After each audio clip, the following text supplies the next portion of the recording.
Birmingham کے مقامی restaurant میں شوکت خانم ہسپتال کے لیے فنڈ ریزنگ چیریٹی ڈنر منعقد کیا گیا، جس میں مخیر خواتین و حضرات نے بھرپور شرکت کر کے دل کھول کر عطیات دیے۔ برمنگھم سے عابد قاسمی کی رپورٹ۔ برمنگھم میں شوکت خانم کینسر فنڈ ریزنگ تقریب کی مہمان خصوصی پاکستان فلم اور ڈراموں کی اداکارہ اور شوکت خانم بریسٹ کینسر کی ایمبیسڈر سنم سعید تھیں۔ اس موقع پر پاکستان سے آئے ہوئے شوکت خانم ہسپتال کے ڈاکٹروں نے شرکاء کو ہسپتال کے سالانہ اخراجات پر تفصیلی بریفنگ دی۔ اس موقع پر اداکارہ سنم سعید سمیت دیگر منتظمین نے شرکاء سے اظہار خیال کرتے ہوئے کہا کہ شوکت خانم دکھی انسانیت کی بھرپور خدمت کر رہا ہے اور کینسر جیسے موذی مرض میں غریب لوگوں کا فری علاج اور ادویات فراہم کی جا رہی ہیں۔ بہت سکسیسفل فنڈ ریزر رہا۔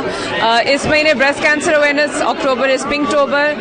میں بریسٹ کینسر کی ایمبیسڈر ہوں فار شوکت خانم، تو ہم لوگ ایک UK ٹور کر رہے ہیں ابھی بریسٹ کینسر اویئرنیس کو پروموٹ کرنے کے لیے اینڈ فنڈ ریزرز مانچسٹر میں برمنگھم۔ اس موقع پر بریسٹ کینسر کی آگاہی کے لیے ڈاکومنٹری بھی دکھائی گئی اور آن لائن احتیاط کی لانچنگ بھی کی گئی۔ سنم سعید، ڈاکٹر رشید بھٹی، ڈاکٹر عاصم، ناصر ایوان اور دیگر نے میڈیا سے گفتگو کے دوران کہا کہ شوکت خانم واحد ادارہ ہے جسے لوگ دل کھول کر اعتماد کے ساتھ عطیات دیتے ہیں۔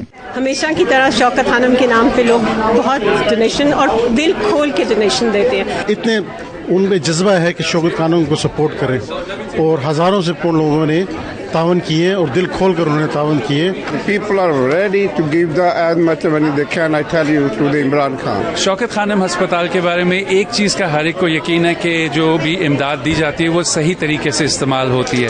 It's really good function and I'm glad that ہر ایک نے اتنا اچھا پارٹیسپیٹ کیا ہے۔ میں گائنیکالوجسٹ ہوں اور اس لیے میرا بہت ایسوسیشن ہے کینسر کے ساتھ، اسپیشلی عورتوں کے کینسر کے ساتھ۔ بریسٹ کینسر کے لیے اویئرنیس کیا جائے، تو اس لیے ہم لوگ سب ہم نے کوشش کی کہ پنک پہنے۔ چیریٹی فنڈ ریزنگ ڈنر میں 15,000 پاؤنڈ سے زائد عطیات جمع ہوئے۔ اس موقع پر سنم سعید نے اوورسیز پاکستانیوں سے شوکت خانم اور کینسر میں مبتلا مستحق افراد کے علاج کے لیے دل کھول کر عطیات دینے کی اپیل بھی کی۔